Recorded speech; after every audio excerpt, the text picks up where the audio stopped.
Déjate atrapar por la música vocal. Participa en Prometeo a Capella, ciclo de conciertos ejecutados por el coro de la Casa de la Cultura Ecuatoriana Benjamín Carrión. El jueves 25 de julio estará en escenario a viva voz ensamble vocal en el Teatro Prometeo a las 7 de la noche. Además, el coro de la Casa de la Cultura Ecuatoriana. Le esperamos, la entrada es libre.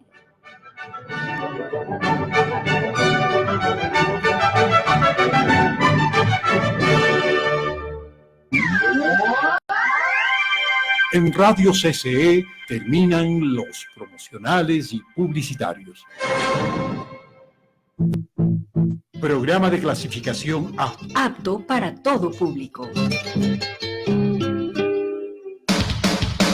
Contenido I. Informativo.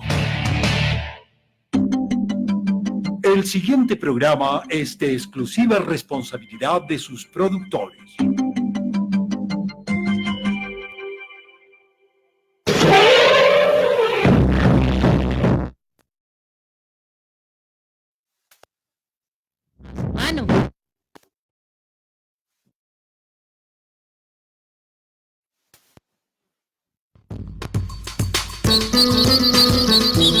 Sean todas y todos bienvenidos.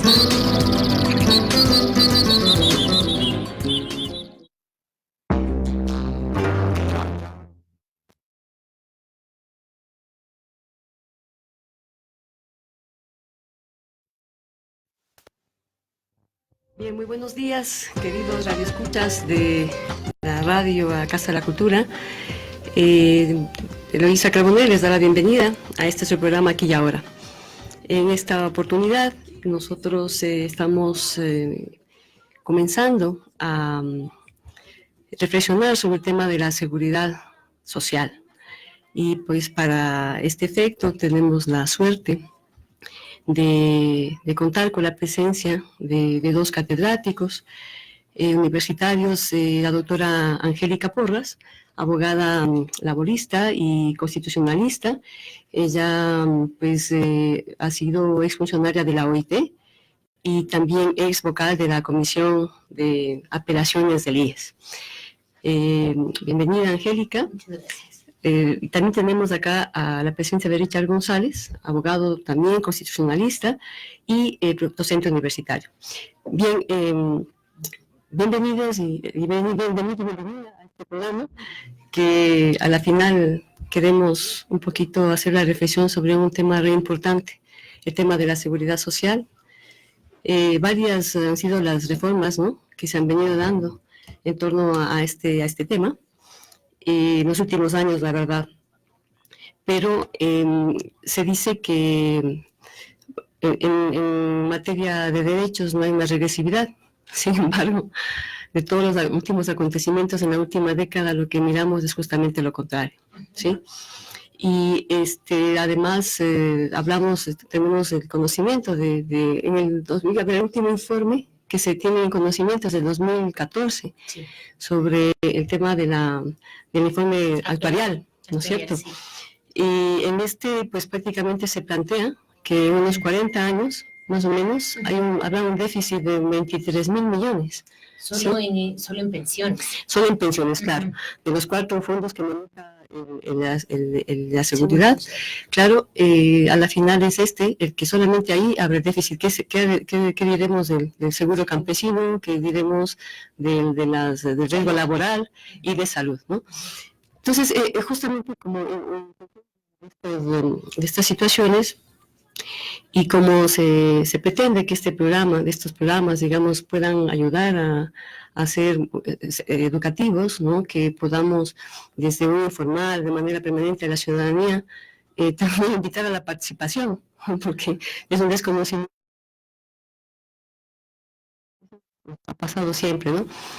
Y que Ecuador no sea uno de los países que, como Chile, como México y Argentina, pues creamos ahora en esta desazón de la privatización que nos vienen ya amenazando hace muchos años atrás. La verdad es que nos hemos defendido, ¿no?, como y con las uñas, la verdad, porque estuvimos muy cerca, ¿no?, Sí. en 1997 con la anterior Constitución.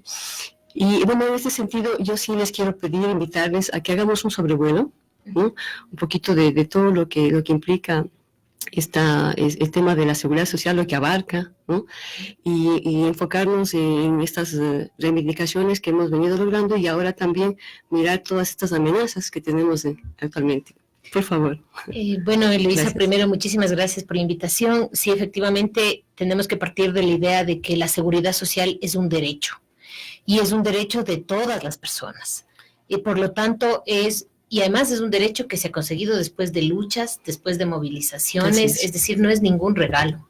Y desde ese punto de vista, nosotros tenemos la obligación de defender la seguridad social de cualquier intento de privatización. Llámenle como le llamen, porque ya no se dice privatización, se dice que hay que entregar la administración al sector privado, etcétera, pero es lo mismo. Así es. Los dineros de la seguridad social son de los trabajadores y por lo tanto tienen que defenderse por los trabajadores y por todos quienes algún rato esperamos tener algún beneficio de la seguridad social. Entonces, dicho esto, yo sí quería decir que hay que distinguir. La primera cuestión es que el seguro social en todas partes del mundo, en todos los países, quizás los únicos países que se libran de esto son los países nórdicos, Noruega, Suecia, Finlandia, pero en todos los demás países la seguridad social tiene problemas. Uh-huh. Y eso, al menos en los países donde está claro que eso es un derecho, no significa que hay que privatizarlo. Lo que significa es que hay que transparentar las cosas que hacen para identificar cuáles son los problemas. Entonces, la seguridad social en nuestro país tiene un primer elemento que yo diría de tensión, que es entre lo que reconoce la Constitución del 2008, que es la seguridad social universal, y el sistema de seguridad social, el seguro social, que tiene un diseño que está pensado básicamente para el trabajador en relación de dependencia. Entonces, ahí hay una primera tensión. ¿Y por qué es una tensión? Porque por un lado hay una obligación de pensar en unos programas con aportaciones, por supuesto, de los trabajadores, que incluya a los profesionales en libre ejercicio, a los autónomos, más allá de lo que establece el artículo 2 de la Ley de Seguridad Social. Porque la Ley de Seguridad Social dice que también están cubiertos ellos, pero el modelo está pensado en un modelo para la relación de dependencia. ¿Por qué? Porque la persona que tiene, por ejemplo, que no tiene un jefe, tiene que asumir ella el pago de lo que pagaría el jefe y de lo que pagaría ella. Entonces eso significa una erogación importante. Estamos hablando de $70 y tantos, digamos el aporte más bajo, lo cual es importante para una familia, ¿no? Entonces tiene que pensarse justamente en otros modelos que no vayan a cargar todo el peso en las personas que no tienen jefe, por ejemplo, o sea, que solo ellas aporten. Y en eso hay un montón de sistemas, o sea, está el español, está un modelo argentino, entonces hay maneras de hacer eso. Entonces, un primer elemento sería ¿no? Que la seguridad social, a pesar de lo que manda la Constitución, que es para todos y todas, cubre a un grupo pequeño de personas. Están cotizando alrededor de 3 millones de personas, cotizan mensualmente, sin embargo, la población económicamente activa es más de 9 millones, entonces ahí tenemos una brecha importante. Y eso puede generar recursos para el propio IES. O sea, puede significar ingresos para el propio IES, sobre todo en el fondo de pensiones, porque el fondo de pensiones se acumula a largo plazo. Ahora, otro elemento que también quisiera mencionar, que también es así de sobrevuelo, que tiene que ver con lo que se llama, en nuestro sistema es un sistema de solidaridad o de reparto. Y ese es un sistema que tiene sus beneficios, sobre todo en una sociedad tan desigual como la nuestra. Entonces, ir a un sistema de capitalización individual, es decir, ¿qué es esto de la solidaridad? Usted aporta según lo que gana, según sus ingresos, pero al momento de recibir tiene unos topes máximos, porque todo se va a un solo fondo. Entonces, ¿eso qué garantiza? primero que las personas que menos aportan tengan un mínimo y no lo que les recordará usted alguna vez que había gente que recibía 20 centavos, 40 centavos. Así es. Eso es, no es posible eso en un sistema de reparto o de solidaridad. Entonces supone que como va a un solo fondo hay mínimos y hay máximos. Entonces esa es una cuestión que hay que cuidar, pero sobre todas las cosas en el sistema de la seguridad social. Sí, muy bien, Richard. Muchas gracias. Sí, en efecto, constituye una gran preocupación el panorama que tenemos actualmente y lo que se viene escuchando. Yo creo que la gente y todos en general tenemos poca información de lo que está sucediendo con el IES, y tampoco hay una voluntad política de transparentar las cosas. Escuchamos por los medios de comunicación que sí, que han habido robos, corrupción, que últimamente se hicieron perder medicinas, bueno, de manera general, y que el IES está quebrado. Entonces se viene ya instalando la idea de que, bueno, nosotros no podemos mantenerlo como Estado. Eso es lo que siento que en el ambiente... El imaginario que se quiere implantar. Exacto, siento que en el ambiente se está instaurando eso para, como dice Angélica, decirle concesiones público-privadas, delegaciones a la iniciativa privada o como quiera llamársele, tratar de incorporar al empresario, a la empresa, mejor dicho, a hacerse cargo del IES. Esa es, digamos, una primera cuestión que hay que resaltar, la falta de información de todos. ¿Por qué? Porque, repito, no hay transparencia ni voluntad política para transparentarlo. Como segundo punto, yo creo que es importante tener en cuenta cómo funciona, como dice Angélica, el modelo que se tiene, hacia dónde se va. Una vez que podemos hacer un diagnóstico real, podemos determinar el modelo que tenemos y dónde hay que hacer las correcciones. Pero si no tenemos lo primero, no podemos ir a lo segundo. Entonces, hace falta, para mi concepto, digamos, más participación de la ciudadanía, inmiscuirse en los temas del IES, en las problemáticas del IES, pero obviamente no hay la institucionalidad para esto. No existe, sí, como conversamos con Angélica, ni siquiera existe representante de los trabajadores en el Consejo Directivo. ¿Cómo va diferentes entren a vigilar o a revisar qué está sucediendo? Allá en el IES no hay mecanismos de participación ciudadana, no hay una silla vacía, por ejemplo. Entonces, claro, todo esto nos lleva a que los medios de comunicación, digamos, nos brinden la información que puedan, o que les den, o que tengan, o que quieran, cualquiera de esas. Entonces, en ese contexto, hablar de lo que hay, solo sabemos que hay pérdidas, supuestamente son tantas, de qué modelo nos conviene para poder salvar la solidaridad, el principio de solidaridad. Subsidiariedad, ¿no? Claro, pero el de solidaridad, que es creo el más importante, significa mucho trabajo, mucha información y un proceso largo. Aquí las cosas se vienen rapidísimo. Todos tenemos presente que estamos en medio de una carta de intención, de dos cartas de intención. Hay dos. Con el Fondo Monetario Internacional y otros órganos multilaterales de crédito. El gobierno ha negado el acceso a esta información, se ha tenido información poca, con goteo. Por goteo, y lo más importante, no se quiere entregar, por más que se ha requerido a la justicia de que hagan o obliguen al gobierno a entregarla, no se lo ha hecho. Los jueces también están cumpliendo su papel en el statu quo, quiero dejarlo diciendo así, porque han negado la información. Fíjense, no es posible que ni siquiera se sepa de la primera carta de intención y las intenciones, digamos, y las condiciones que ha impuesto el Fondo Monetario Internacional al país para podernos seguir prestando dinero, y ya se lanza una segunda carta. Entonces, con más condicionamientos. Y dentro de los primeros ya estaban reformas legales, que se entiende que van a venir en el mes de septiembre, octubre, mediante reformas económico urgentes, que ustedes saben que esas reformas se tramitan en 30 días, o sea, cero debate. Claro, así es. Entonces, ahí se pasa cualquier cosa, como se pasó, por ejemplo, la ley, en la ley del adulto mayor, se derogaron la ley de equidad tributaria y la ley de prevención del fraude fiscal. Y nadie dijo nada y no pasó nada. Ustedes recuerdan la famosa fe de ratas que quiso hacer la Asamblea Nacional. Entonces nos exponemos a esto. cuando no hay la información requerida, ni la voluntad política, ni tampoco las exigencias de la ciudadanía.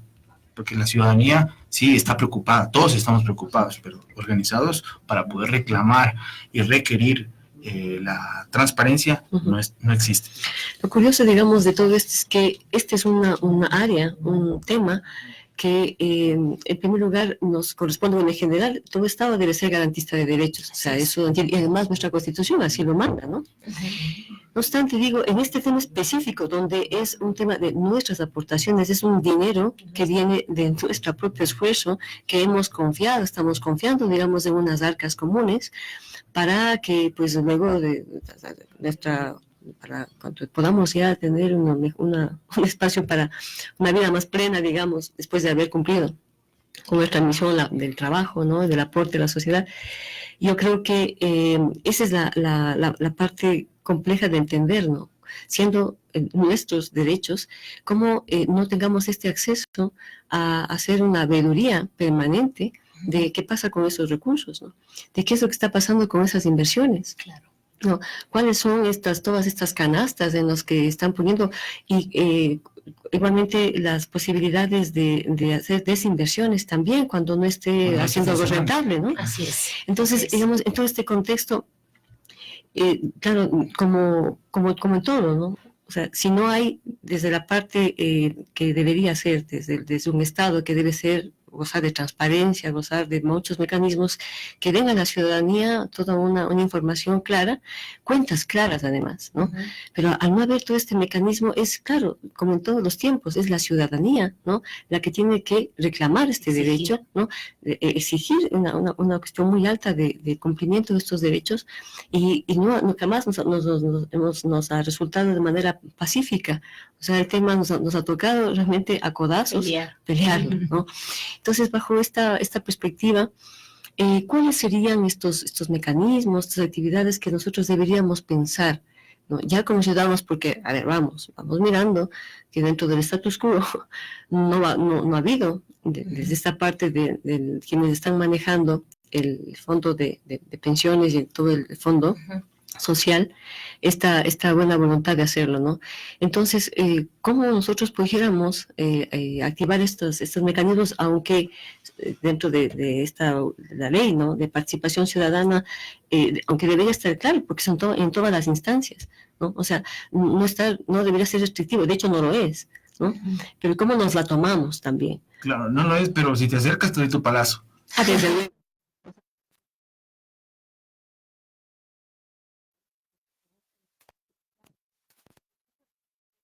Interesante lo que plantea, porque la primera cuestión es el tema de la información. Verán, hay 3 o 4 informes actuariales. ¿Qué son los informes actuariales? Básicamente son una proyección de cómo va a estar las finanzas del IES en los diferentes fondos, hasta 40 años vista, digamos, a 40 años al futuro. Entonces, como ustedes recordarán, hay 4 fondos separados: el fondo de salud, el fondo de pensiones, el fondo de riesgos de trabajo y el fondo del seguro social campesino. Entonces, eso está en cada uno de estos fondos. La plata que a nosotros nos quitan cada mes va poquito a poquito a cada uno de estos fondos. Y ese dinero se va al BIES. Y el BIES, con ese dinero, identifica lugares de inversión. Claro. Entonces, la primera cuestión que hay que saber, y hay que obligarles además a que se pronuncien sobre los cálculos actuariales, porque ellos, el Consejo Directivo, tomó, que además está en este momento sin representante de los trabajadores más de un año, y en estos días incluso al personal que trabajaba en la oficina de la vocalía de los trabajadores, ya le están reubicando. Entonces está más de un año sin representación de los trabajadores. Imagínese usted cómo se deciden las cosas en el Consejo Directivo, sin la opinión del representante de los afiliados, dicho en otras palabras. Entonces, lo primero que hay que hacer es identificar y obligarles a que se pronuncien sobre los cálculos actuariales, porque fueron tan, yo diría, sinvergüenzas, porque lo que hicieron fue decir, esos cálculos actuariales no valen porque no han sido aprobados por el Consejo Directivo, cuando esos cálculos actuariales son 4 estudios que ya se sabe cuáles son los problemas del IES. Entonces, la primera cuestión es averiguar y obligarles a pronunciarse sobre esos cálculos actuariales, porque nos dicen el seguro está en quiebra. Eso no es cierto. Ahorita el seguro no está en quiebra. Lo que ocurre es que hay déficit sí en salud.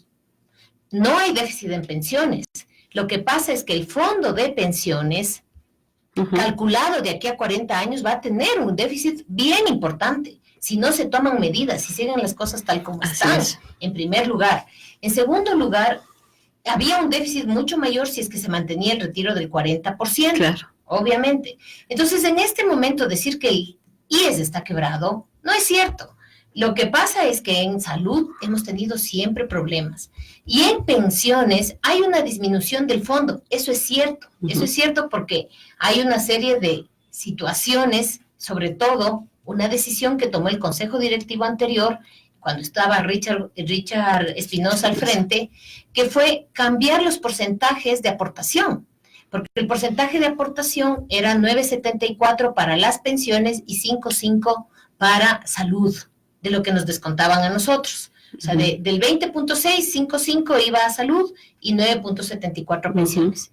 Y decidieron revertir y poner 9,74 a salud y 5,5 a pensiones. Eso es antitécnico, porque lo que debe acumularse más es pensiones. Ahora, el tema de salud es un tema serio, porque hay que buscar una solución. Ahí sí hay déficit y es necesario buscar soluciones. Pero lo que quiero decir con esto es que es necesario transparentar. ¿Cómo es posible que no haya un representante de los afiliados? Si es nuestro dinero el que está allí, ¿cómo vamos a tener información si ni siquiera hay un representante de los afiliados? Entonces, la primera cuestión es conocer qué pasa, conocer qué ha hecho con la plata del BIES.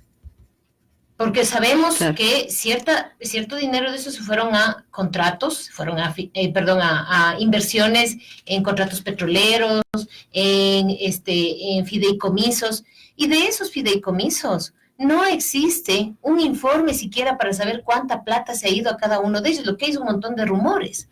Se dice que hubo 14 fideicomisos, se dice que hubo ahí 700 millones, pero necesitamos información verdadera. ¿Qué pasó? ¿Qué pasó con esa plata? Y esa es una información que está más que escondida. Nadie quiere dar en el BIES esa información. Claro, están totalmente prohibidos, desde luego. Y además, ha sido histórico que los gobiernos echen mano a los fondos de la Seguridad Social. Caja chica ha sido, ¿no? Entiendo que, al menos este dato, creo que estaba en 2015, 3,000 millones de dólares adeuda el gobierno central a la seguridad social. Claro, solamente en el tema del dinero que le ha dado la seguridad social, digamos, mediante inversiones o compra de deuda o lo que sea, como bonos me parece que les llaman, son 3,000 millones. Aparte de eso, está la deuda que tiene el Estado con salud.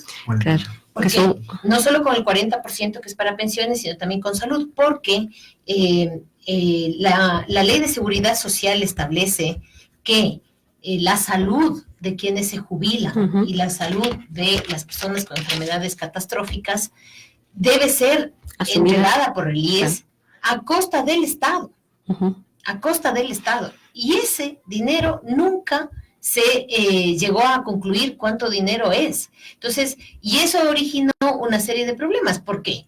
Porque el gobierno anterior decía, no le debemos nada. Después decían, no hay reglamento, entonces no sabemos cuánto les debemos. Entonces ahí no se sabe ni siquiera cuánto le debe el Estado por cuestiones de prestación de salud al Seguro Social. El cálculo más, digamos, más modesto es que son alrededor de 2.700 millones de dólares y más el tema de lo que le ha prestado el IES al Estado para sus inversiones. Entonces ahí hay una deuda importantísima del Estado que tenemos que saberla todos. Tenemos que saber cuánto le deben, con qué plazos le deben y cuándo van a pagar, que es lo más importante, ¿no? Es increíble, ¿no? Cómo el tema de los medios de comunicación están totalmente ausentes. O sea, cuando se requiere una presión, digamos, existe la información, de alguna manera acudimos a una serie de instancias, digamos, que nos dan este fondo, ¿no? Para poder, esta base, para poder reclamarlo. Sin embargo, hay un mutis, ¿no? Total, toditos. Porque, claro, y las cosas siguen pasando. Tú hacías alusión, obviamente, a las cartas de intención del FMI, en donde está claro y se sabe que una de las cuestiones, bueno, todo es la línea de privatización. ¿Cuál es el mayor de de las áreas que más rentabilidad ofrece, ¿no?, a las áreas privadas es salud, ¿no?, y las pensiones. Entonces esto, miren, desde la experiencia, porque ya no nos debe quedar duda, o sea, ya hay registros, ya hay toda una serie de datos y estadísticas que esto no funciona, ¿no?, que en los países donde han estado, Chile, Argentina, pues han sido muy categóricos, y hay tantas publicaciones que nos hablan de esto no funciona. País Vasco mismo está todo un año, están los pensionistas yendo todos los días a la plaza, no todos los días, todas las semanas, van los lunes, y hacen plantón, ¿no?, y están continuamente, pero igual, con toda esa situación de presión fuerte que decíamos desde la autoridad ciudadana, tampoco no es que se da paso, ¿no? Pero al menos están sobre la jugada y están además exigiendo esta información, ¿no?, que acá al menos esto es, o sea, ¿qué decir de los derechos cuando ni siquiera la información es posible acceder? ¿Sí?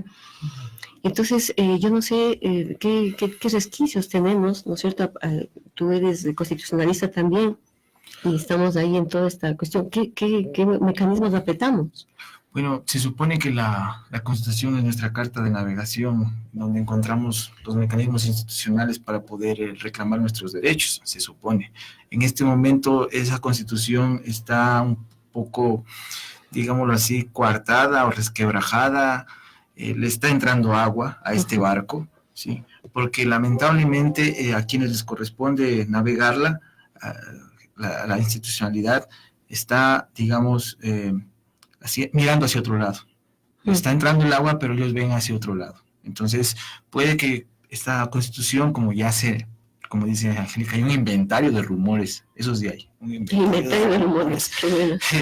Que nos dicen, bueno, vamos a la Asamblea Constituyente, vamos a otra Constitución, entonces se empieza a pensar en eso. ¿Por qué? Por la falta de remedios institucionales. Uno ya se supone que los jueces son los que deben garantizar que estos derechos se cumplen, pero uno va a los medios institucionales y no funciona. ¿Por qué? Porque están cooptados. O tienen miedo o están como el statu quo. Al menos en grandes temas económicos como se está viendo. Y eso es bien complicado. Hablemos de las altas cortes y de los pequeños jueces también. Entonces eso va de arriba para abajo, eso es una relación que fluye. Si uno pide información, los jueces dicen, no, ¿sabe qué? Por ejemplo, en el tema de la carta de intención, los jueces nos dijeron que hemos solicitado al presidente de la República y que él no sabe nada, que el que sabe es el ministro de Finanzas.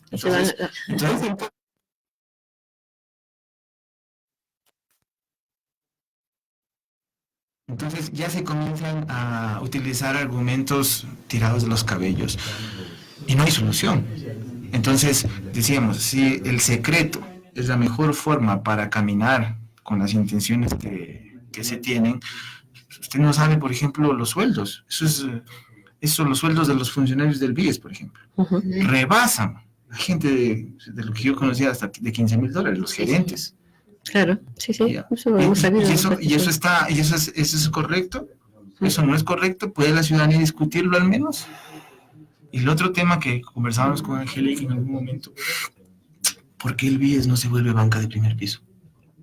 ¿Por qué el BIES no compite con Banco de Pichincha, Banco de Guayaquil o los primeros bancos que existen aquí en este país? ¿Por qué no lo dejan? ¿Por qué será? ¿Quién se opondrá?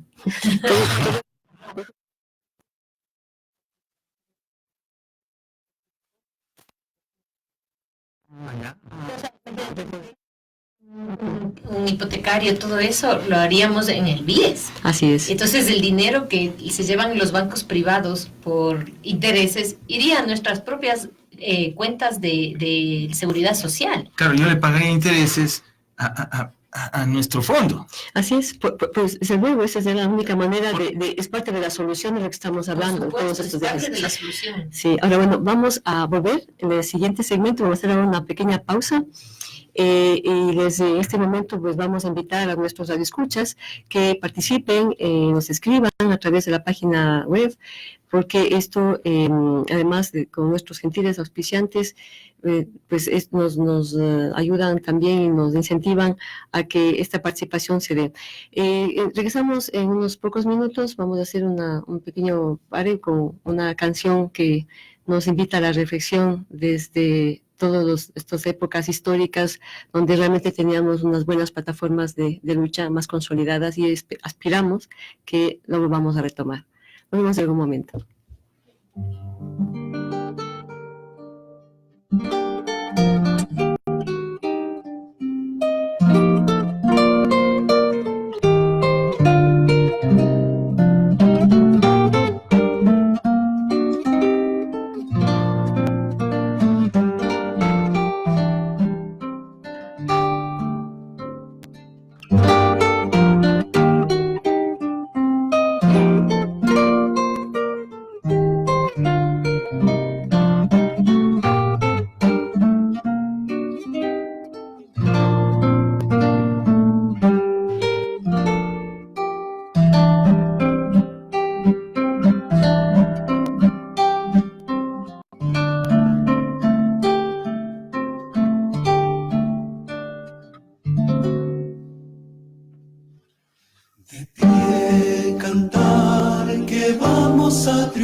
Avanzan ya banderas de unidad y tú vendrás marchando junto a mí y así verás tu canto y tu bandera florecer en la luz de un rojo amanecer.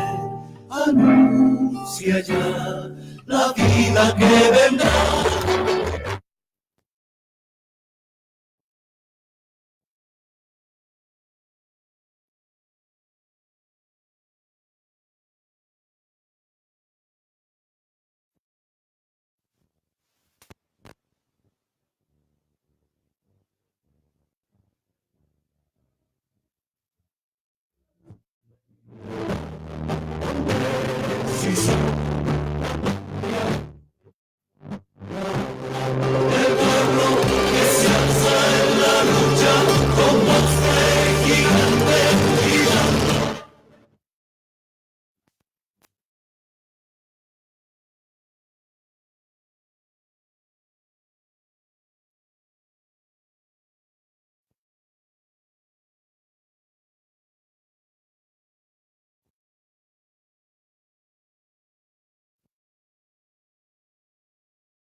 Que se alza en la lucha con voz de gigante, gritando adelante, el pueblo unido jamás será vencido, el pueblo.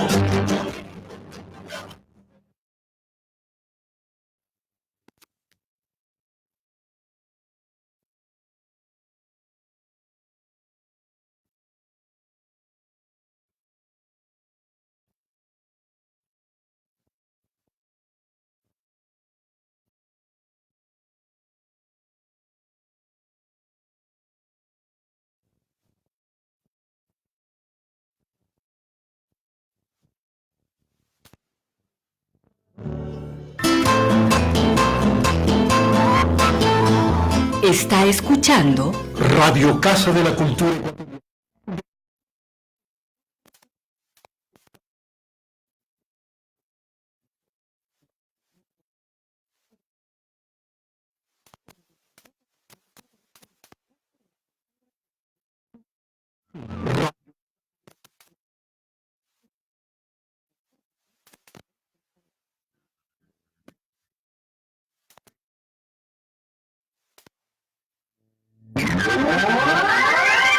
Promocionales y publicitarios en Radio CCE.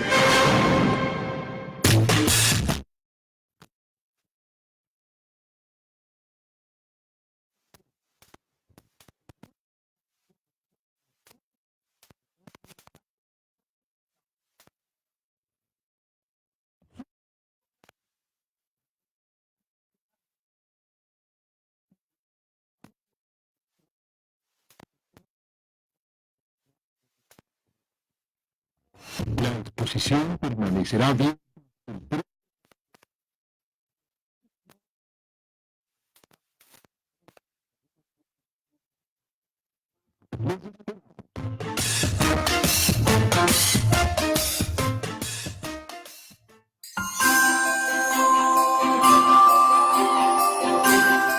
Aprenda, construya y venda. En el taller Retrospectiva de Belénes 2019. Reviva una tradición del mes de diciembre haciendo belenes con sus propias manos. Elabore casas, Pozos, cascadas, hornos portales y pesebres. con el uso de materiales reciclados. El curso está dirigido a todo el público a partir de los 15 años, en la calle Maldonado y Rocafuerte esquina, el 1-24, junto al Arco de Santo Domingo. Mayor información con el tutor Alberto Ávila al 099 11 97 79 5.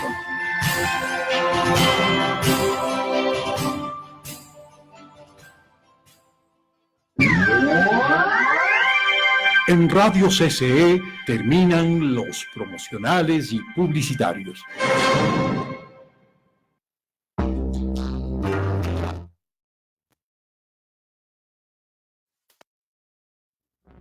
Estamos de vuelta ya en esta segunda parte del programa. Queremos aprovechar para iniciar agradeciendo a nuestros auspiciantes, que son Angahuel, In, Cerro Playa Rosada, Sintansucur, El Manaba Vegano, Zora Restaurante Permacultural, La Cuchara Orgánica, La Quilla y Co, Cocina Artesanal, La Savia Naturaleza, a Cuarquis, Quinoa Saludable, a Pacharganic, Te Quiero Verde y de Vegan Spot. Muchísimas gracias por seguir apostando a estos programas, queridos auspiciantes, y también, sobre todo, vuelvo a hacer este llamado a nuestros oyentes queridos que se sigan involucrando y que podamos ir también creciendo en este tema de conocimiento sobre temas de coyuntura que nos afectan a todos. Bueno, un poco retomando esto, ¿no? Richard y Angélica, estábamos como creo que atentos, ¿no? Deberíamos estar muy atentos, sobre todo porque esto es una cuestión central para la calidad de vida de todas las generaciones presentes y las que vienen. Por tanto, no creo que sea solo una lucha. A veces cuando hablamos de las pensiones jubilares pensamos que es un asunto de las personas de la tercera edad, ¿no? Y bueno, es algo además monstruoso, porque en nuestras sociedades el llegar a la tercera edad es, en vez de ser un motivo de enaltecimiento, de júbilo, justamente como dices, ¿no? La jubilación, ¿no?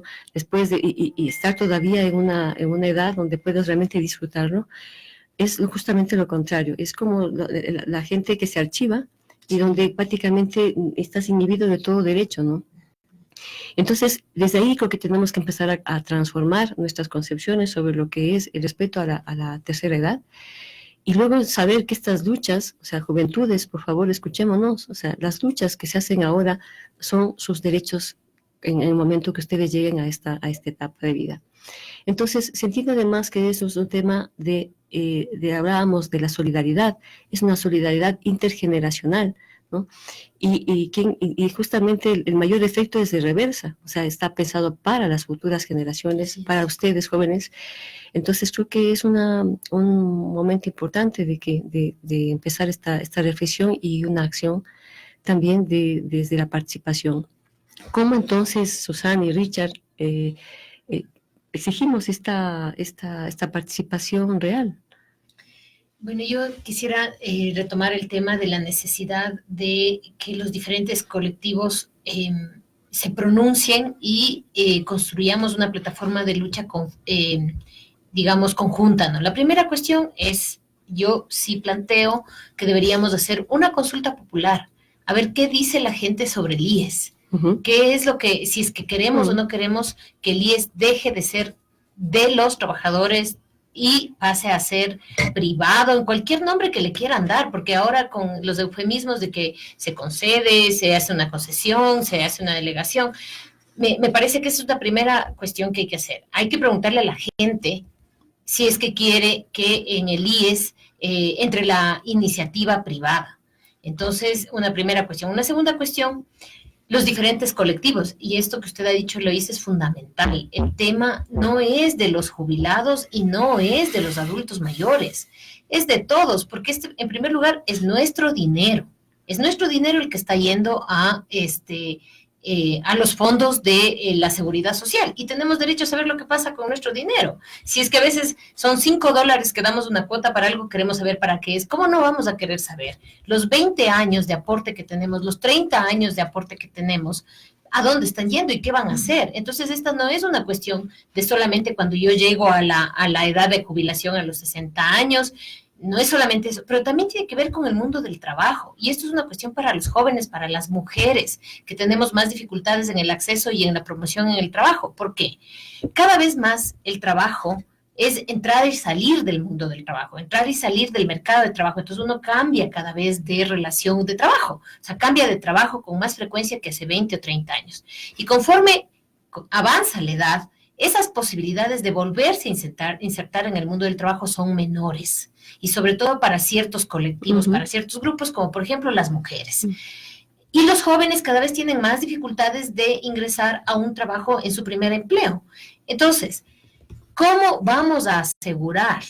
Es decir, por lo menos podríamos pensar que un joven analiza de la siguiente manera. Bueno, yo puedo trabajar y mientras trabajo tengo ingresos. Sí, pero si es que usted no tiene seguridad social y la estructura del mercado de trabajo exige que usted entre y salga de él y que cada vez sea más difícil encontrar un trabajo estable, ¿cómo va a vivir en esos periodos de su vida laboral, ni siquiera solo cuando se jubile, de su vida laboral, si no tiene el aporte del IES? Porque el IES está para eso, la seguridad social está para cubrir la escasez de ingresos, con el seguro de desempleo, con la cesantía y con la jubilación, cuando ya cuando llega a una edad decide dejar de trabajar. Entonces es una cuestión actual, porque además el mundo del trabajo es cada vez más complejo y en países como los nuestros más, y los jóvenes tienen más dificultad en insertarse debidamente en el mundo laboral. Entonces, los jóvenes también tienen que interesarse por el seguro social. Otra cuestión que es fundamental, hay que exigir a las organizaciones de trabajadores, al FUD, al Frente Unitario de Trabajadores, al Parlamento Laboral, ¿qué están haciendo respecto a la falta de representante de los trabajadores en el IES? O sea, ¿cómo se están decidiendo en este último año y más en el Consejo Directivo las cosas? ¿Sin representación de los trabajadores? ¿O creen que el representante de los empleadores nos está representando? Yo no creo. ¿O el representante del presidente de la República está velando por nuestros derechos? Yo, sinceramente, no lo creo. Entonces, ahí hay una falta muy grave, que además es una falta histórica de estos señores que no se han pronunciado y han exigido, porque a la fuerza también hay que exigir a veces algunas cosas. ¿Quién es el representante de los trabajadores? ¿Por qué no han elegido un representante de los trabajadores o de los jubilados o de los afiliados, como quieras llamarse? Lo correcto es de los afiliados, pero no hay. Entonces, también es una exigencia a ellos. ¿Qué están haciendo las organizaciones de trabajadores con lo que se nos viene en el IES? No es solo cuestión de decir, de ir a sentarse en la mesa y decir, estamos denunciando tal cosa, estamos denunciando tal otra. No, no es eso suficiente. Tienen que comunicar a las bases. Una pregunta, desde ustedes, desde la experticia que tienen a nivel de leyes, digamos, del cuerpo legal, ¿están dadas todas las condiciones? Porque claro, como el papel aguanta todo, lo sabemos, o sea, ¿la cancha está trazada de manera adecuada? ¿O qué tipo de...? Porque claro, una vez, aunque trazaba la cancha y lo que vemos, ¿no? Por ejemplo, lo que tú acabas de decir, representantes del Frente Unitario de Trabajadores que no estén haciendo una lucha, digamos, tenaz, sostenida y transparente, eso es preocupante, ¿no? Pero más allá de eso, quiero saber cuáles vacíos legales existen para que están, digamos, acomodando este panorama para que no se acceda a este derecho. ¿Qué vacíos hay? Bueno, perdón que tomé yo otra vez la palabra, perdón. Mira, el problema, nosotros tenemos una ley de seguridad social que desde mi punto de vista es bastante buena. Hay una parte que no se ha cumplido y hay una parte que fue declarada inconstitucional, que fue, además de esa declaratoria de inconstitucionalidad, lo que hizo fue volver al sistema de reparto, de solidaridad, porque en la ley de seguridad social se hacía un sistema mixto. Y eso fue declarado inconstitucional por el Tribunal Constitucional de hace tiempísimos, del 2002. Entonces, por eso tenemos un sistema de reparto. Entonces, pero más bien ahí, esta ley de seguridad social es ley ordinaria y es preconstitucional, antes de la Constitución del 2008. Entonces, al ser ley ordinaria y al ser una ley preconstitucional, se basan en eso para hacer la reforma legal. Entonces, todo lo que va a pasar con el IES, me imagino yo, quieren hacerlo vía reforma legal. Es decir, no pasa por la discusión ni del pueblo ni de la Corte Constitucional. Y eso es grave, porque no se pone el debate en términos de derechos constitucionales. Por ejemplo, el tema del cambio de los porcentajes de aportes se hizo mediante una resolución. Un reglamento. Un reglamento. Entonces, ese tipo de cosas son los problemas que tenemos con la Ley de Seguridad Social. Y el debate no puede quedarse en la Asamblea, porque ya sabemos quién tiene los votos. Entonces, hay una serie de propuestas de reforma de la Ley de Seguridad Social que no han salido por la oposición que ha habido de los sectores que están defendiendo el IES. Pero en estas condiciones, nadie nos garantiza, con la desorganización que tenemos, con la falta de coordinación, que ahora no salgan esas resoluciones, esas reformas de la Ley de Seguridad Social. Entre otras cosas, lo que se quiere es disminuir la presencia de los representantes de los trabajadores en el Consejo Directivo. ¿Qué porcentaje tienen en voto? Ahorita el representante de los trabajadores es una tercera parte, porque son 3. Ejecutivo, trabajadores y empleadores. Entonces, cada uno tiene voto. Eso ayuda, ¿no? Son 3 y entre los 3, ahora no hay año y medio, ya no hay el representante de los trabajadores. Entonces, lo que quieren es cambiar esa conformación, en primer lugar. En segundo lugar, la influencia que tiene el gobierno en la decisión del presidente. O sea, el presidente tiene voto dirimente y por lo tanto puede dirimir en ciertas cosas y puede inclinar la balanza, ¿no? Entonces se quiere cambiar eso, se quiere cambiar el tema de la salud, Es decir, se está discutiendo, o hay varias propuestas allí, porque hay una propuesta que dice que, por ejemplo, la salud estaría mejor administrada por el sector privado. Incluso ya hay cálculos de cuánto le costaría y cuánto le entraría al IES por vender sus activos de la Seguridad Social. El detallito es que esos no son activos del IES como institución, son activos de los trabajadores. Entonces, pero bueno, hay otra propuesta que está enfocada a eso, es decir, a ver la manera de administrar privadamente el tema de la salud. Y la otra propuesta es un sistema mixto para pensiones, o sea, como estaba en la ley anterior que fue declarado inconstitucional. Es un sistema mixto que significa capitalización individual y solidaridad.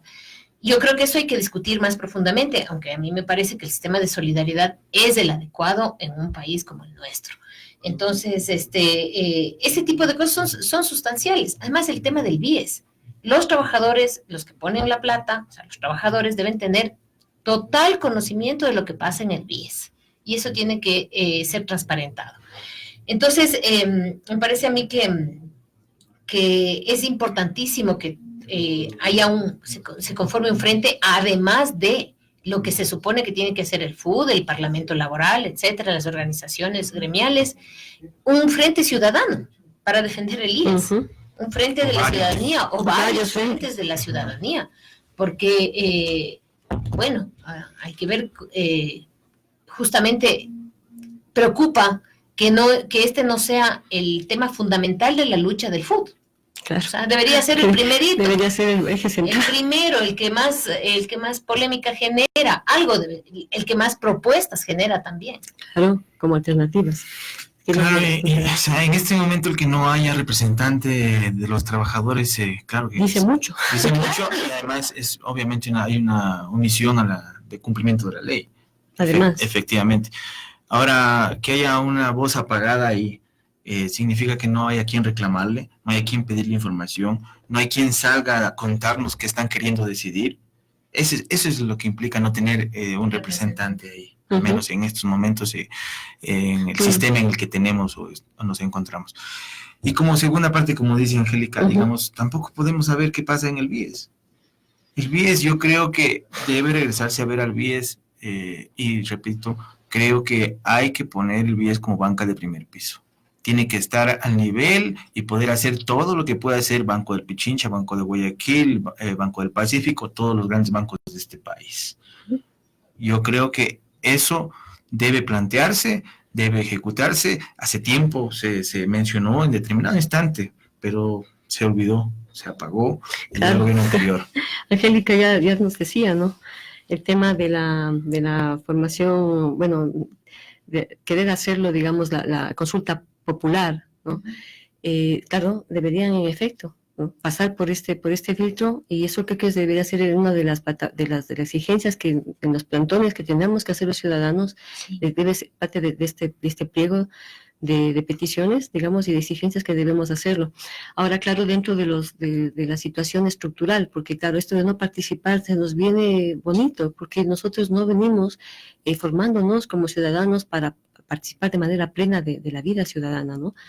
Entonces, creo que otra de las cuestiones que deberíamos como también intencionar es que se hablen estas cosas en los espacios formales de educación, por ejemplo, y igualmente que pueda existir toda esta, pues no sé, directamente la estabilidad laboral, por ejemplo, se ha venido perdiendo, lo que tú decías es tan importante, ¿no?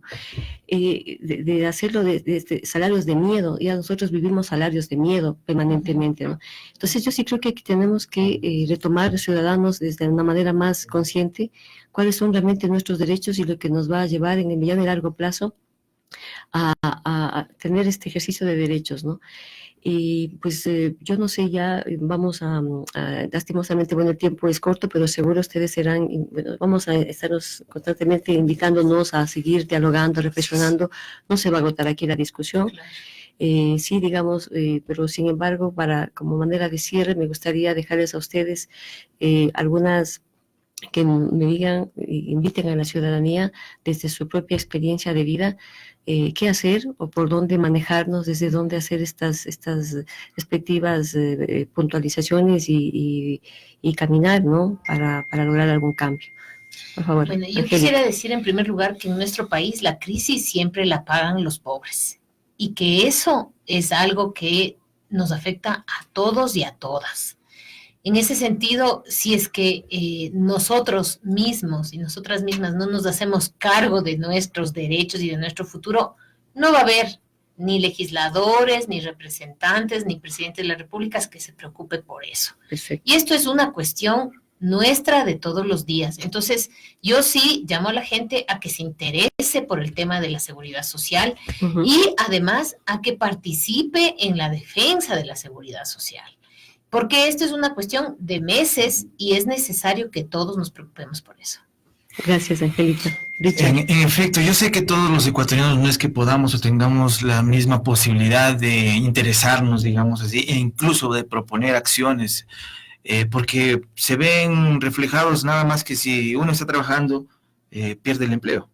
Yo sé que efectivamente pasa eso, pero los que podemos, los que tenemos excepcionales condiciones como para poder hacer frente, deberíamos sumarnos, deberíamos hacer frente precisamente para poder frenar esto que se está ya haciendo sigilosamente o calladamente. Entonces yo os invito también, los legisladores están en deuda porque tienen que hacer una ley de incentivos para la participación ciudadana. Aquí no todos pues tienen el deber o el trabajo o la obligación de preocuparse de los temas internacionales. Por eso hay que crear una ley de incentivos para que sobre la base de la participación ciudadana pueda la gente acudir a los órganos y sentirse algo protegida, porque en este momento, repito, desde que lo miran mal, peor en instancias más pequeñas como las provincias. Uy, en una provincia uno dice algo, perdió el trabajo, claro, y de ahí no tiene dónde más conseguirlo. Claro. Entonces es complicado, yo entiendo eso, pero repito, espero que puedan darse los canales necesarios para poder organizarnos y hacer las propuestas. Ir a hacer una petición de información, una veeduría, un acceso a la información pública, una consulta popular, una reforma legislativa, bueno, de todo eso. Claro, digamos, creo que el observatorio para la seguridad ciudadana es lo que debemos activarnos, ¿no? Sí. Y yo hago ahí un llamado exhaustivo a la academia, ¿no? Ya que ustedes como grandes representantes de esto, claro, aquí nos corresponde a todos. Y creo que uno de los grandes gremios debería ser la academia, ¿no? Que pueda realmente constituir este observatorio, al que realmente vayamos invitándonos a todos a ver de qué manera vamos haciendo, en primer lugar, las respectivas reformas, pidiendo las reformas que tengan que hacerse, y además exigiendo que las que ya están, pues obviamente se cumplan, ¿no? Entonces, sí, esta es una invitación que creo que este programa, el primer programa sobre el tema queremos dejar, ¿no? Que la ciudadanía pues se vea la manera de llegar a esta participación. Nos aqueja una vez más lo que decimos, la falta de coordinación, que no nos pase eso. Organizarnos es comenzar a vencer, ¿no? Esta es una de las grandes frases históricas que hemos manejado, y que espero que así sea, que se incentive esta organización con un sentido, y sobre todo por el tema de la propia demanda de la vida. Así es que les agradezco muchísimo, y pues estaremos en un próximo programa. Muchas gracias a todos y todas. Gracias. Nuevamente pones en tu balcón florido